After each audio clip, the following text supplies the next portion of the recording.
The most dangerous mistake a powerful man can make is believing he already knows who matters. The rain fell in silver sheets across Manhattan, turning the city lights into blurred streaks of gold and white as Ethan Calloway stepped out of a black town car and adjusted the cuff of his tailored navy coat. At 38, the billionaire founder of Calloway Capital was the kind of man whose name appeared in business magazines, financial news segments, and whispered conversations inside glass-walled boardrooms. People stood when he entered a room.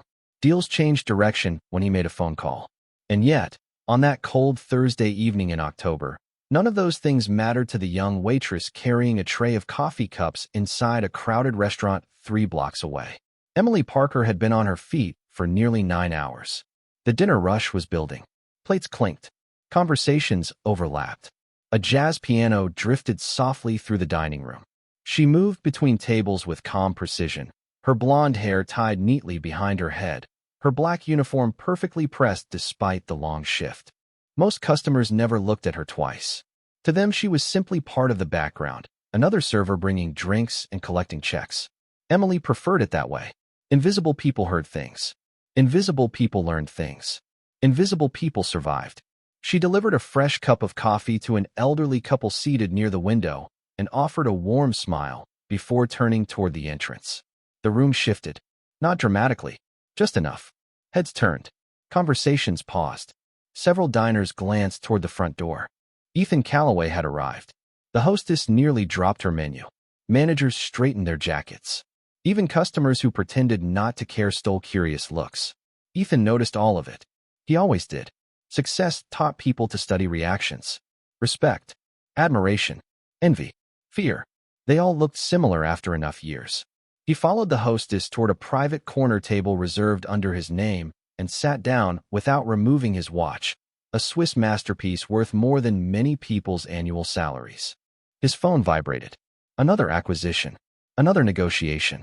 Another opportunity worth hundreds of millions of dollars. Across the room, Emily glanced at him once before returning to work. No hesitation. No excitement. No recognition. Just another table. Ethan noticed that too. 10 minutes later, she approached carrying a leather-bound menu. "Good evening, sir," she said calmly. "Welcome to Hawthorne Grill. Can I start you with sparkling water or coffee?" Ethan looked up from his phone. Most servers either became nervous around him or tried too hard to impress him. Emily did neither. Her expression remained professional, composed, unmoved. "Do you know who I am?" he asked casually. It was not a question he normally asked. Something about her indifference had triggered his curiosity. Emily blinked once. "You're a guest in my section," she replied. "And right now, that's the only information I need." For the first time that day, Ethan smiled. It wasn't a large smile, just enough to reveal genuine surprise. Around them, the restaurant continued its rhythm. Glasses clinked. Rain tapped softly against the windows. The city moved outside unaware that something small had just begun. Emily handed him the menu. Ethan accepted it without looking away. Neither realized that before the night ended, a simple conversation would challenge assumptions built over decades.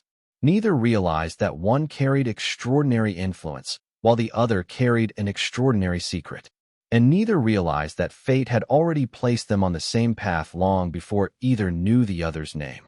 The rain continued to drum softly against the tall windows as Ethan lowered the menu and watched Emily walk toward another table. It was an unusual feeling. People usually gravitated toward him. They recognized his face from interviews, magazine covers, and financial headlines. Emily had looked directly at him and seemed entirely unimpressed. For reasons he could not explain, he found that refreshing. He ordered a simple dinner, a steak, roasted vegetables, and black coffee. Emily wrote everything down with neat, efficient movements. No unnecessary conversation. No attempt to flatter him. Just professionalism. As she turned to leave, Ethan noticed something unusual resting inside the small notebook she carried.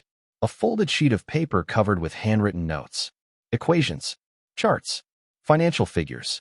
The glimpse lasted less than a second, but it caught his attention. Most people would not have recognized what they were seeing.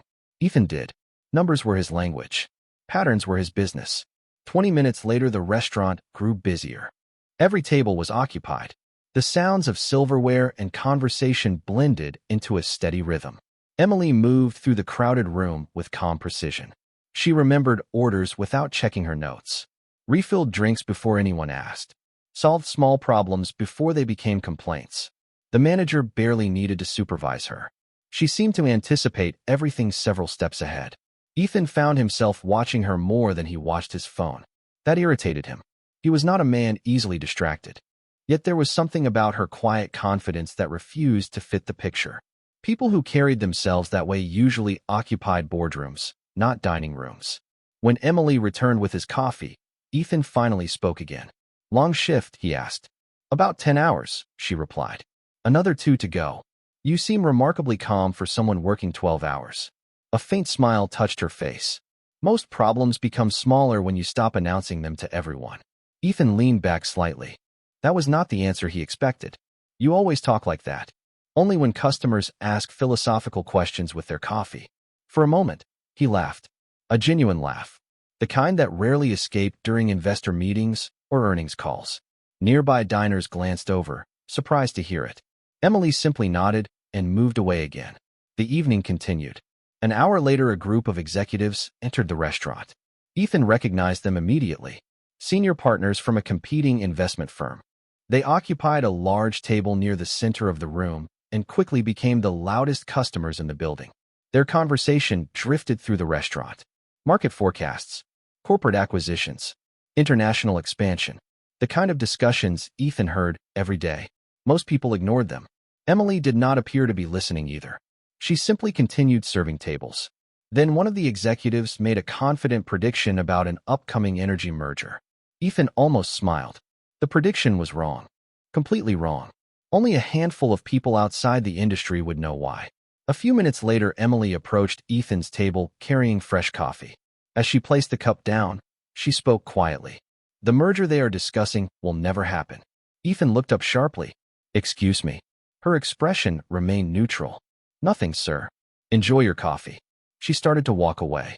"Wait." Emily paused. Ethan studied her face. "Why would you say that?" She hesitated for a second. Not nervous. Calculating. As if deciding whether the answer was worth giving. Finally, she looked toward the executives and then back at Ethan.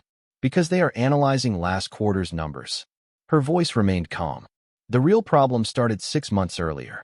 They are measuring the wrong data." Ethan stared at her. The sounds of the restaurant seemed to fade.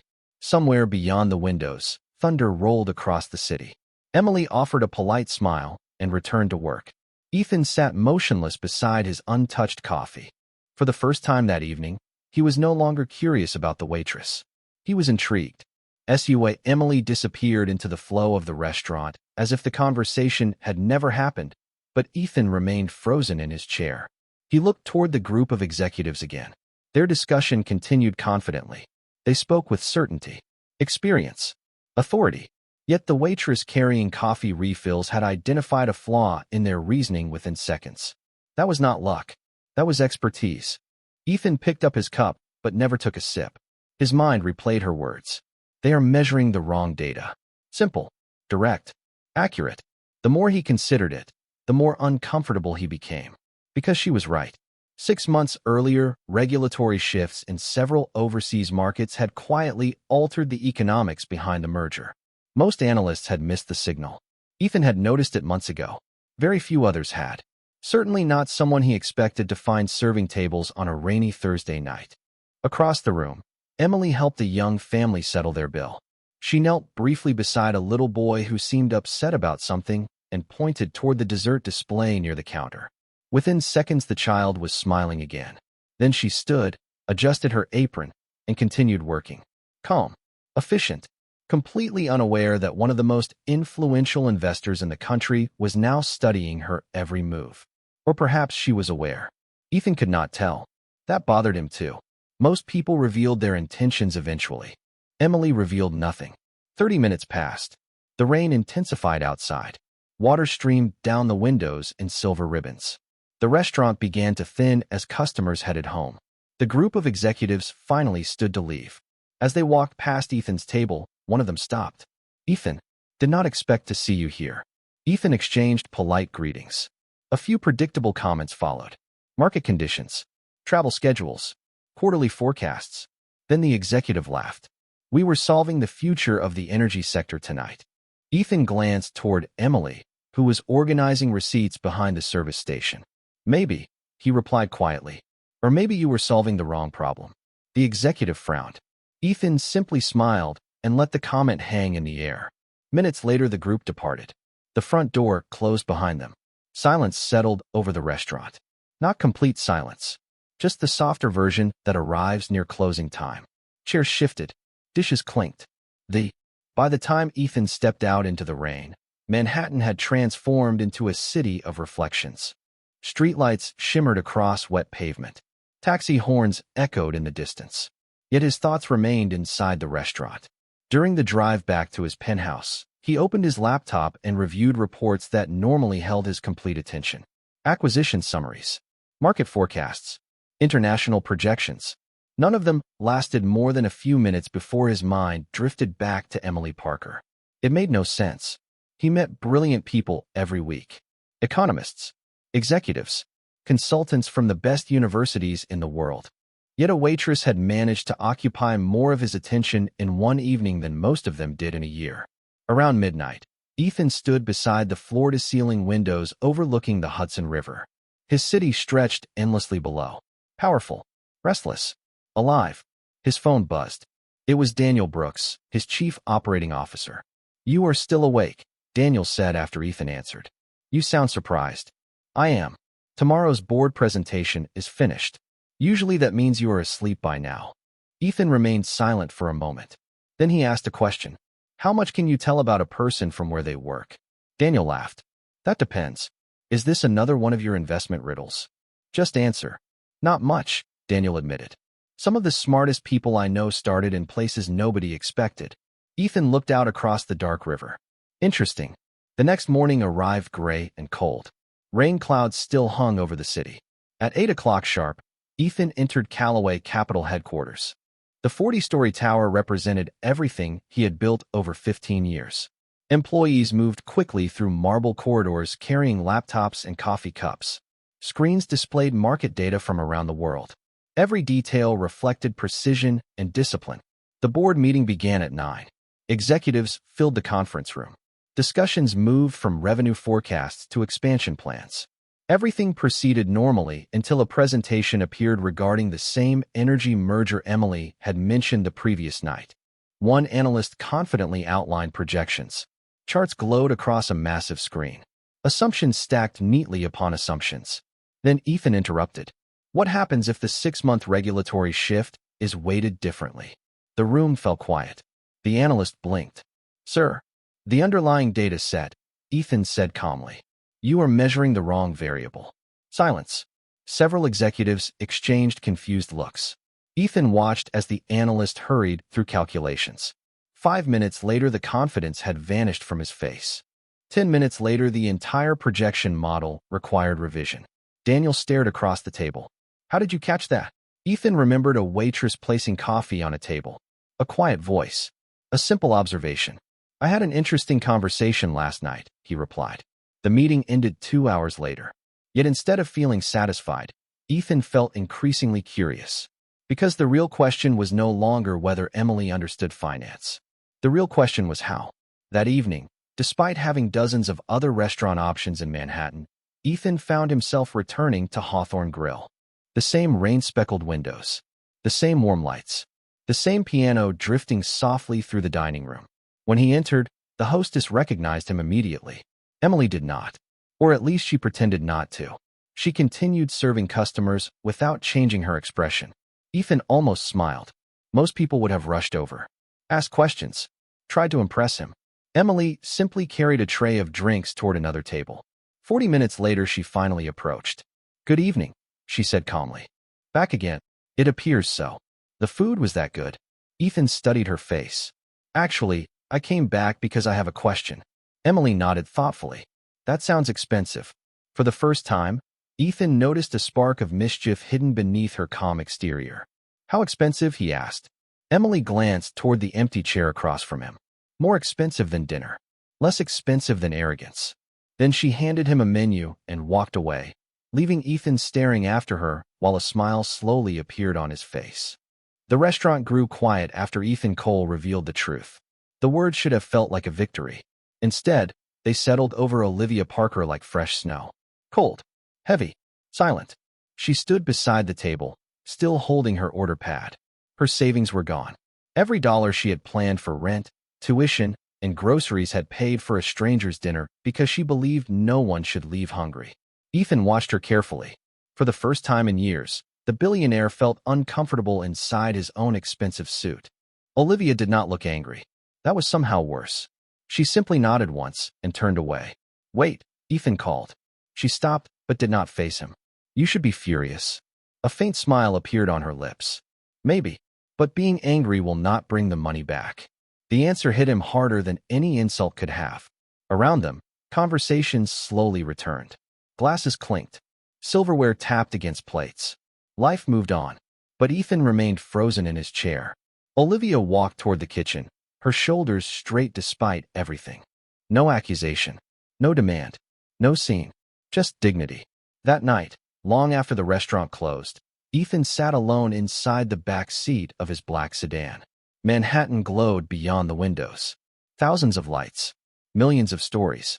Yet his mind remained fixed on one woman wearing a simple waitress uniform. He replayed her words again and again. At least you got to eat. Not sarcasm. Not bitterness. Compassion. The kind that could not be purchased. The next morning, Ethan did something unusual. Instead of heading to a board meeting, he asked his chief of staff for information about Olivia Parker. Not her social media. Not her dating history. He wanted to know how she lived.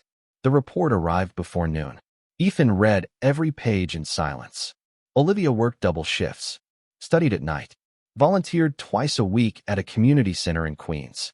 6 months earlier, she had secretly paid for a co-worker's medication after his insurance failed. 2 years earlier, she had organized a fundraiser for a dishwasher whose apartment had burned down.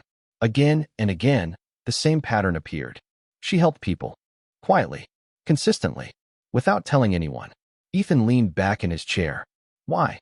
he whispered to the empty office. His assistant looked confused. "Sir." Ethan closed the file. Nothing. But it was not nothing. For years he had tested people because he believed everyone wanted something. Money. Access. Status. Favors. Yet Olivia had given away what little she had without expecting anything in return.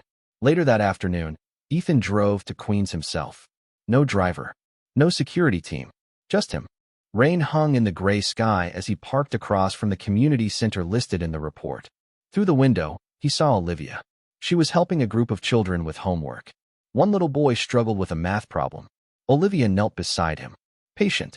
Calm. Encouraging. When the boy finally solved it, his smile lit up the room. Ethan found himself smiling too. Then he noticed something else. A framed photograph hanging on the wall. Several years old.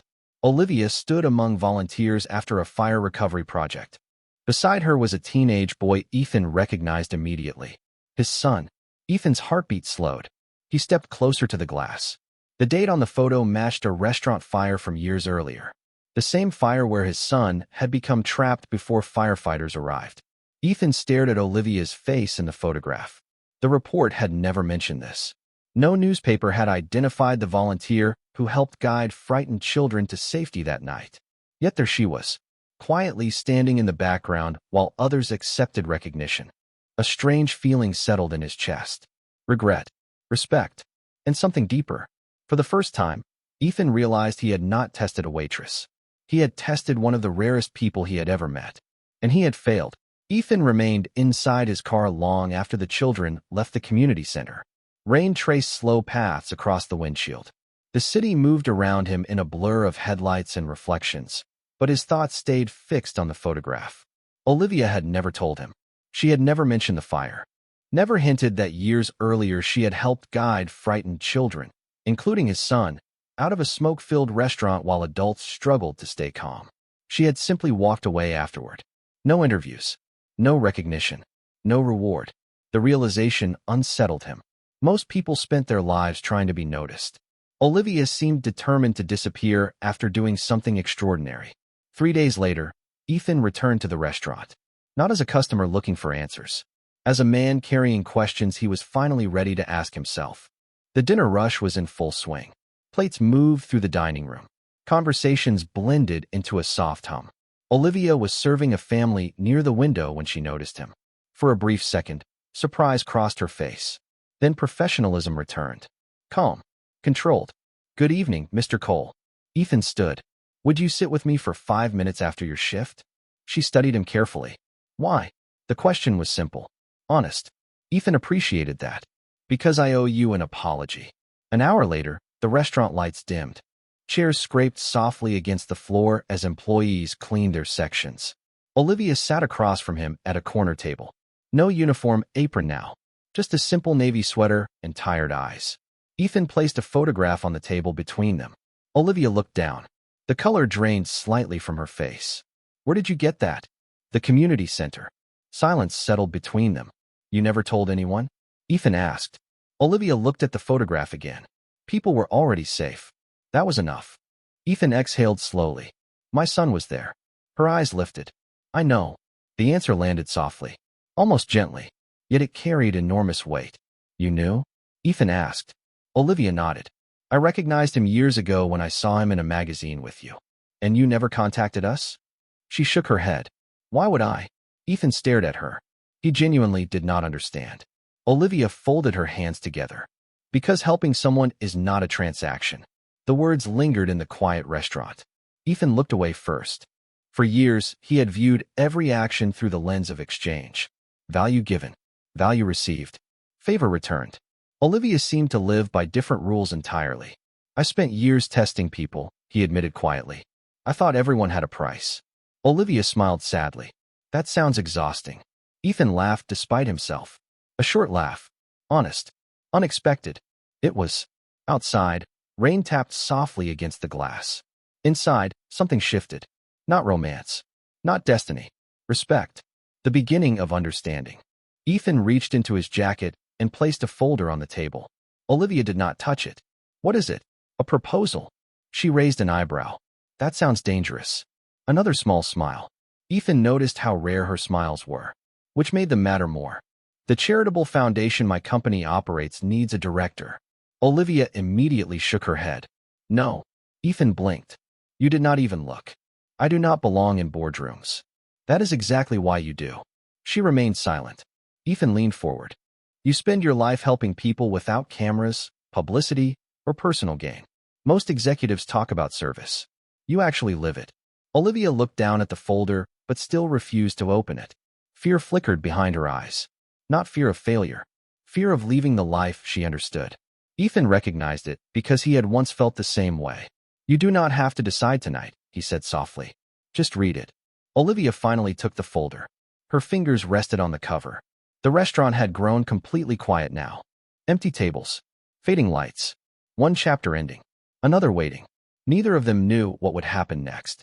But for the first time since that night when Ethan pretended to forget his card, the balance of power no longer mattered. What mattered was trust. And trust, unlike money, could not be bought. It had to be earned. Olivia did not open the folder that night. She carried it home inside her worn canvas bag and placed it on the small kitchen table beside a stack of textbooks and overdue utility bills. The apartment was quiet except for the hum of an aging refrigerator. Moonlight slipped through the window. Pale. Soft. She stared at the folder for a long time. It looked out of place in her world. Expensive paper. Elegant lettering.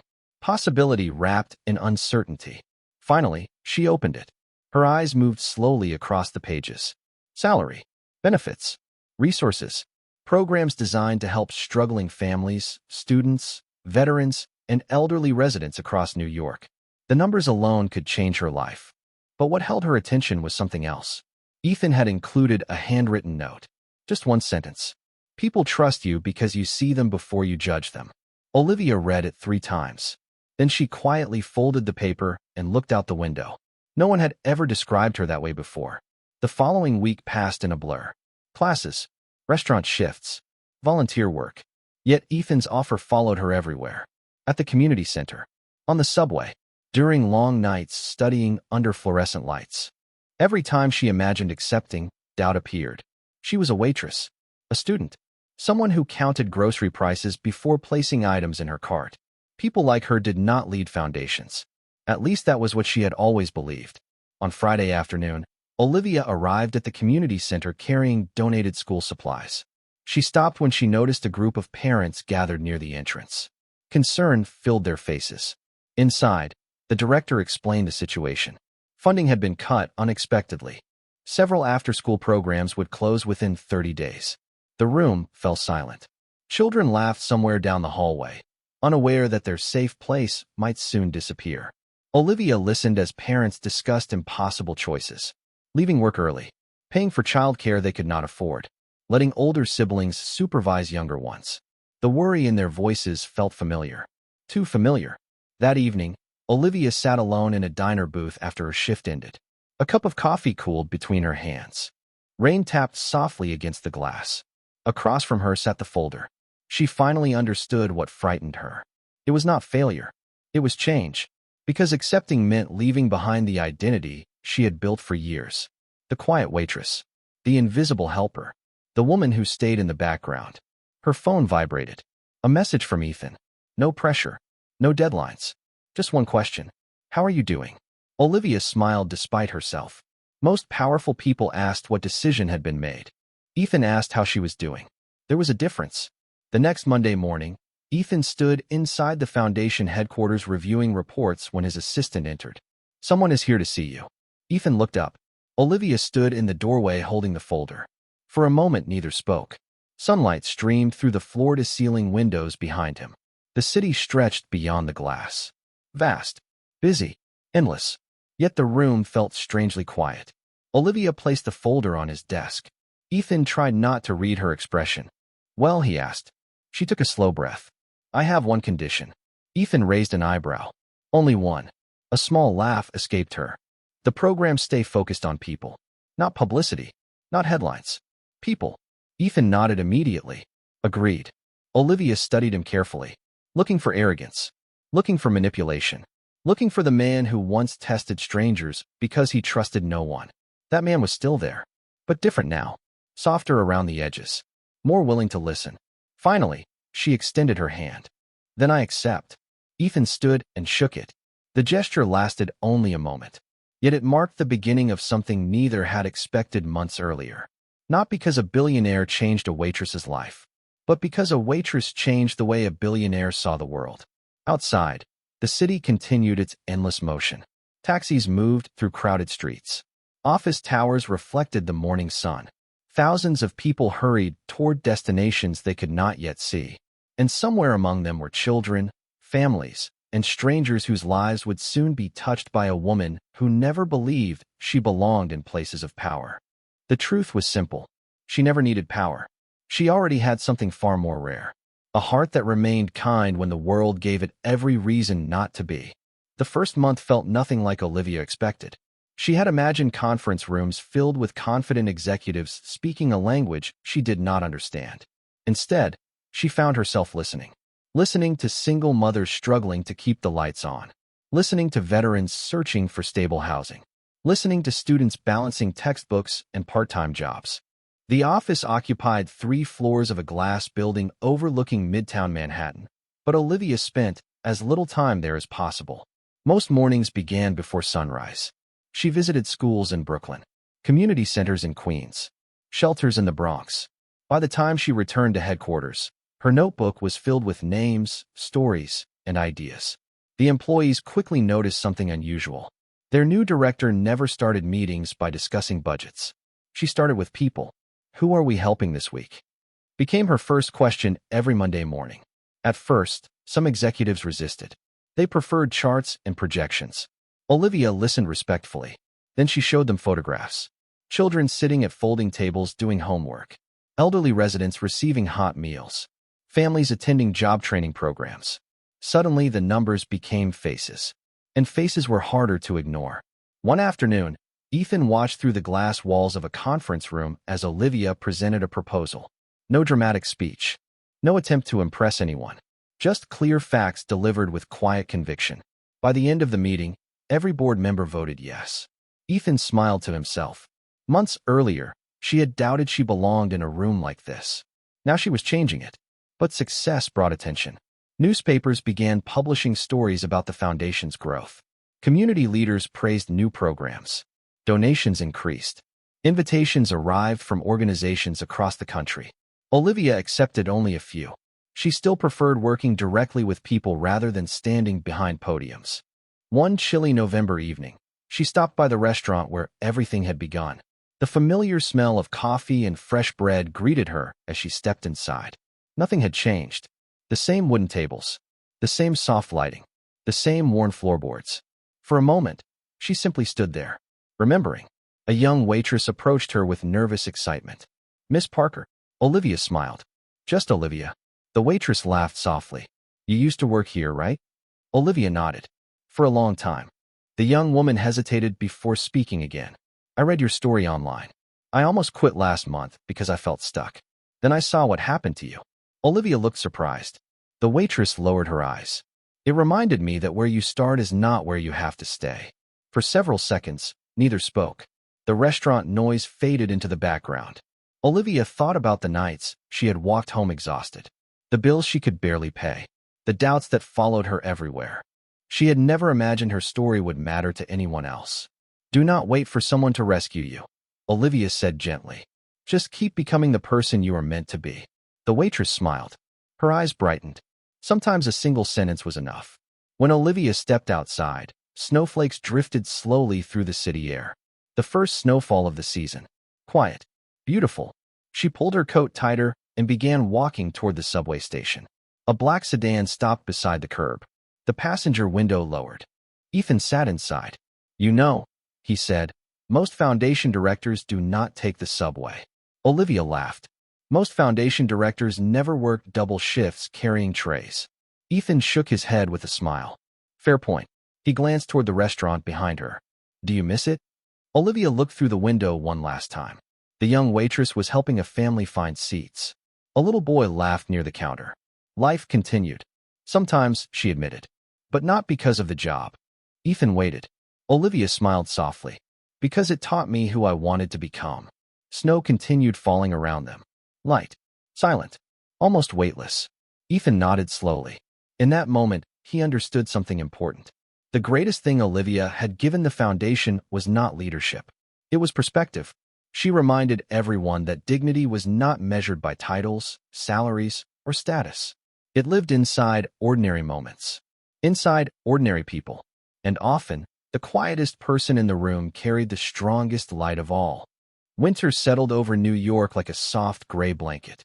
The city moved a little slower. Breath turned visible in the cold air. Store windows glowed warmly against early sunsets. Nearly a year had passed since Olivia first accepted the position she never thought she deserved. The foundation had expanded beyond anything the board expected. New scholarship programs launched across the city. Community centers remained open. Families received support during difficult months. Yet Olivia measured success differently. Not in reports. Not in headlines. She measured it in moments.